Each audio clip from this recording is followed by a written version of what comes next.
అందరికీ నమస్తే. ఈ పిగ్ ఫార్మింగ్ అదే పందుల బిజినెస్ విషయంలో చాలా మందికి చిన్న అపోహ ఉంటదంటే, పందులు కరుస్తాయా? పందులు మంచిగా ఉండయి, పరిశుభ్రంగా ఉండయి, బురదలో బురుతాయి అని చెప్పేసి ఇట్లా పంది మీద పూర్తి నెగెటివ్ ఉండడం జరిగింది. నేను వాళ్ళ కోసమే ఇలా వీడియో చేస్తున్నాను. జస్ట్ ఎగ్జాంపుల్ ఒక చిన్న స్టోరీ తోటి నేను ఈ స్టోరీని మీకు చెప్తాను. అయితే అంతకంటే ముందు దయచేసి నా యూట్యూబ్ ఛానల్‌ని ఖచ్చితంగా సబ్స్క్రైబ్ చేసుకోండి. ఈ సబ్స్క్రైబ్ చేసుకోవడం వల్ల చాలామంది కొత్తగా పందుల బిజినెస్ పెట్టుకోవాలన్నా, బిజినెస్ చేయాలన్నా, కొత్త ఆలోచనతోని ముందుకెళ్ళాలన్నా వాళ్ళందరికీ చాలా వరకు ఉపయోగపడుతది. నాకు తెలిసిందే చెప్తాను. నేను పెద్ద ఫిలాసఫర్‌ను, పెద్ద ఇన్‌ఫ్లుయెన్సర్‌నని కాదు గానీ, నాకు తెలిసింది నా చుట్టూ ఉన్న పరిసరాల్లో నాకు జరిగింది మీకందరికీ అర్థమయ్యే విధంగా చెప్పడానికి నేను ఎప్పటికీ సిద్ధంగా ఉంటాను. దయచేసి కింద సబ్స్క్రైబ్ మాత్రం ఉంటుంది. సబ్స్క్రైబ్ ఖచ్చితంగా చేసుకోండి. వీలైతే షేర్ కూడా చేయండి. ఇకపోతే సబ్జెక్ట్‌లోకి వస్తే చిన్న కథ చెప్తానన్నా గదా! అయితే ఒకతను చాలా ప్లానింగ్ చేసుకున్నాడు. పందుల షెడ్ ఏద్దామని చెప్పేసి నా దగ్గరికొచ్చిండు. వచ్చి ప్రతీదీ ఇంజెక్షన్ నుంచెళ్ళి పిల్లలు పుట్టేదాకా ప్రతీదీ మెడిసిను, దాన ఎట్లేయడం, షెడ్ ఎట్లా కట్టుకోవాలి అని ఫస్ట్ నా దగ్గరికొచ్చినప్పుడు ఒక 15,00,000 నేను షెడ్ యేసుకుంటా బ్రదర్ అని చెప్పేసి నా దగ్గరికొచ్చిండు. అట్లాంటి వ్యక్తిని 5,00,000లోనే షెడ్ ఎట్లేసుకోవాలి, చిన్నగా ఎట్లా ప్లాన్ చేసుకోవాలి అని చెప్పేసి చెప్పడం జరిగింది. ఇట్లా అతను దాదాపు ఒక 2, 3 నెలలు ట్రావెల్ చేసి ఒక పర్ఫెక్ట్ ప్లానింగ్ చేసుకున్నాడు. ఇంట్లో వాళ్ళకి చెప్పిండు, వాళ్ళందరికి చెప్పిండు. ఇక్కడ దరిద్రం ఏంటంటే మీకొక ట్విస్ట్ చెప్పాలి. ఇక అద్దిరిపోయే ట్విస్ట్ ఏంటనంటే పాపం ఆయనంతా ప్లాన్ చేసుకున్న తర్వాత ఈ బయటోళ్ళు పందులిట్లా, పందులట్లా, పందులు బిజినెస్ జేసుకోవద్దు. మనం ఇంత బతికి ఇగ పందుల బిజినెస్ జేస్తామా అని జెప్పేసి, ఇట్లా పంది మీద ఒక పూర్తి నెగెటివ్ క్రియేట్ జేసి, అట్లా వాళ్ళ భార్య పైన ఇంపాక్ట్ జేయడం జరిగింది. ఆ భార్య ఏం జేసిందనంటే, "నువ్వు గనక ఈ పందుల బిజినెస్ స్టార్ట్ జేస్తే, నేను ఖచ్చితంగా నీ దగ్గర ఉండ. నేను ఇంట్లోకే ఎళ్ళిపోతా" అని జెప్పేసి ఆయనతోని జెప్పిందట. నాకసలు ఏం మాట్లాడాలో అర్థం గాలే. అంటే మన ఇంటి బయట అంత ఆత్మగౌరవం కోసం అంటే వాళ్ళు ఎవలో ఏమో అన్నారని జెప్పేసి వాళ్ళు ఎవరో ఏదో అన్నారని చెప్పేసి ఒక పూర్తి నెగెటివ్ తోటి వాళ్ళు వీళ్ళు అన్నారని చెప్పేసి అంత పెద్ద ప్లానింగ్ మొత్తము వదిలేసుకున్నాడు.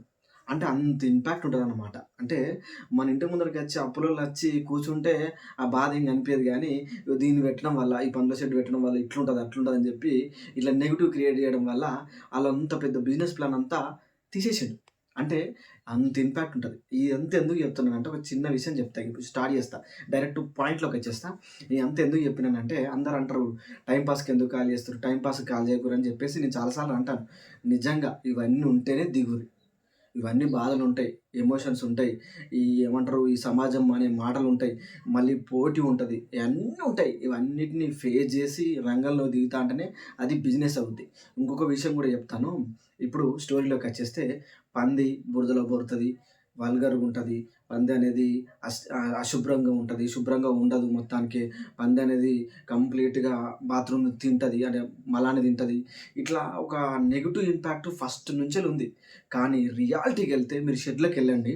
పందుల షెడ్‌లకెళ్తే ఓ పంది అనేది మూలకు మూలకు ఒక పర్టిక్యులర్‌గా ఒక మూలకు దాని వాష్‌రూమ్ అయినా, దాని బాత్రూమ్ అయినా మూలకు వెళ్ళడం జరుగుతది. అది మూత్రమైనా సరే, బాత్రూమ్ అయినా సరే 2 కలిపి మూలకే వెళ్ళడం జరుగుతది. దాని పర్టిక్యులర్ ఏరియా ఉంటది గదా! ఆ ఏరియా మట్టుకు పర్ఫెక్ట్ క్లీనింగ్‌గా ఉంచుకుంటది. ఇంకొకటేంటంటే దానేస్తే గూడా దాన తిన్న తర్వాత అది పడుకోవాలన్నా గానీ పర్ఫెక్ట్ క్లీనింగ్ ఉంటేనే అట్లా సెట్ జేసుకుంటది. సో, నేనేమంటా అంటే ఎంత పరిశుభ్రంగా ఉంటదంటే అంత పరిశుభ్రంగా ఉంటది. కానీ ఇక్కడ దరిద్రం ఏంట్రా అనంటే ఈ సమాజం. ఈ సమాజం ఇది ఇట్లా అట్లా చూసినోడు లేడు, పోయినోడు లేడు. లోపలికెళ్ళి చూసినోడు లేడు.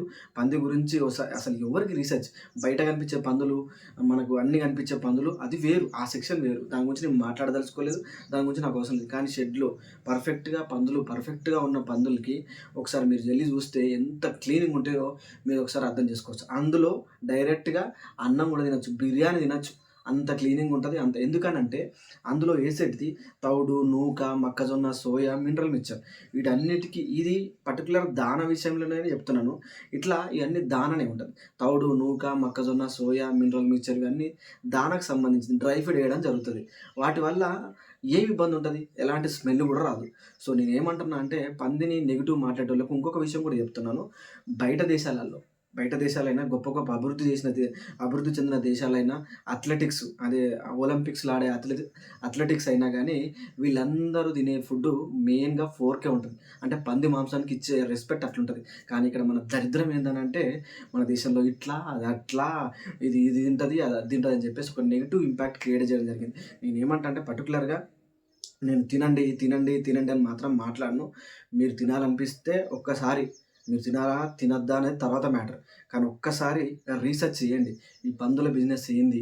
పందుల బిజినెస్ వల్ల లాభాలేంటి? నేను ఇంకొక విషయం కూడా చెప్తున్నాను. ఈ ఫోర్క్ తినడం వల్ల ఎన్ని లాభాలుంటాయో ఒకసారి గూగుల్‌లో సెర్చ్ చేయండి.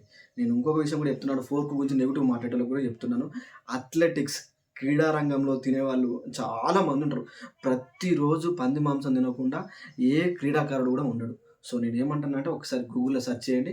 దయచేసి ఎవరైనా ఉంటే ఖచ్చితంగా సబ్స్క్రైబ్ చేయండి. సబ్స్క్రైబ్ చేసినతో పాటు కొత్త వాళ్ళకి గూడా షేర్ చేయండి.